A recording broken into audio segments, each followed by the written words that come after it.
जेव्हा परिस्थिती, मी तुम्हाला खरं सांगू का, तेव्हाही मला मुख्यमंत्रीपदाचा मोह नव्हता. आम्ही सत्ता सोडली होती साहेब. आताही मुख्यमंत्रीपदाचा काय मी कधी खुर्चीसाठी आपापलेला नाही आहे. मी कधीच खुर्चीसाठी भानगड माझी नाहीच आहे की मी खुर्ची शोधत नाही आहे. मी माणसं आणि माणसांचे प्रश्न शोधतो, माणसांच्या समस्या शोधतो आणि त्या सोडवण्याचा प्रयत्न करतो. त्यामुळे मुख्यमंत्री कोण आहे, आम्ही आता 3 शिफ्टमध्ये मुख्यमंत्री काम करतात. देवेंद्रजींनी सांगितलं ना, ते कुठे सांगितले का याच्यामध्ये, आम्ही 3 शिफ्टमध्ये आहे. आम्ही काय माझ्या काय वेळेत पण कधी असं मी मुख्यमंत्री आहे मग असं कधीच नाही केलं. आम्ही टीम म्हणून काम केलं. त्यामुळे मुख्यमंत्री वगैरे काय नाही, गाडी एकच आहे ना आमची, एकाच गाडीत बसलो आहे. बरोबर.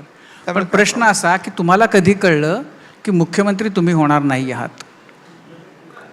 कळलं कशाला? और मी स्वतः सांगितलं, आदरणीय प्रधानमंत्री महोदयांना फोन केला मी म्हणालो, तुम्ही आमचे NDAचे नेते आहात, महायुतीचे नेते आहात, तुम्ही निर्णय घ्या आणि तुमचा निर्णय जो असेल त्याच्याबरोबर एकनाथ शिंदे पण आहे आणि शिवसेना पण आहे, गृहमंत्री अमित शाह साहेबांनाही सांगितलं मी.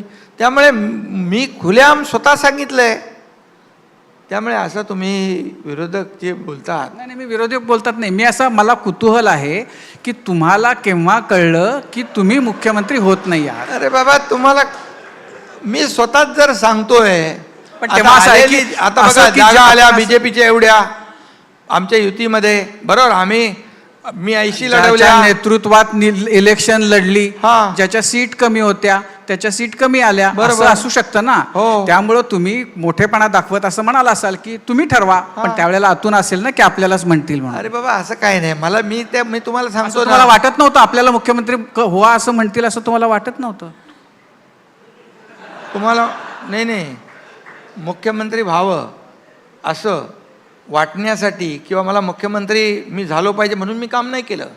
मी काम याच्यासाठी केलं, महाराष्ट्राच्या विकासासाठी, सर्वसामान्यांच्या जीवनामध्ये सुखाचे, समाधानाचे, आनंदाचे दिवस. आणि मी नेहमी सांगतो, आम्ही सोन्याचा चमचा घेऊन जन्माला आलो नाही, परंतु या महाराष्ट्रातल्या जनतेच्या जीवनामध्ये सोन्यासारखे दिवस मात्र आणण्यासाठी आमचा जन्म झाला.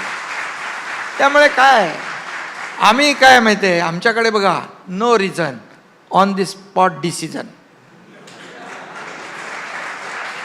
आणि ज्यांनी रिझन दिले जनतेने त्यांचा सीझन लवकर संपवला. पण मग घोषणा झाली जेव्हा की मुख्यमंत्री तुम्ही होत नाहीये, तेव्हा काय वाटलं? काय वाटलं मला सांगा. की मी स्वतःच सांगितलं ना, मी प्रेस कॉन्फरन्स घेतली, मी स्वतः मोदी साहेबांना फोन केला, मी गृहमंत्र्यांना फोन केला, देवेंद्रजींचं माझं डायलॉग चालू होतं, मी स्वतः प्रेस कॉन्फरन्स घेतली. मी काय आता नाव घेत नाही, मी काय तो नव्हे, नाही, कारण मी एकनाथ शिंदे आहे. नाही, पण असं झालं होतं की म्हणजे आता सगळं गोडीत चाललंय असं दिसतंय. एकूण गोडीतच आहे हो. तुम्ही काय त्यावेळेला असं होतं की तुम्ही नंतर लगेचच तुम्हाला शेतीची आठवण आली, का जोड आहे ना, तुटेगा नाही कभी. त्यावेळेला असं झालं की इथं सरकार बनायचं होतं आणि तुम्हाला शेतीची आठवण आली आणि तुम्ही एकदम तिकडे गेलात आणि त्यामुळे इकडे सगळ्यांचं वरचा जीव वर, खालचा खाली असा झाला होता. मला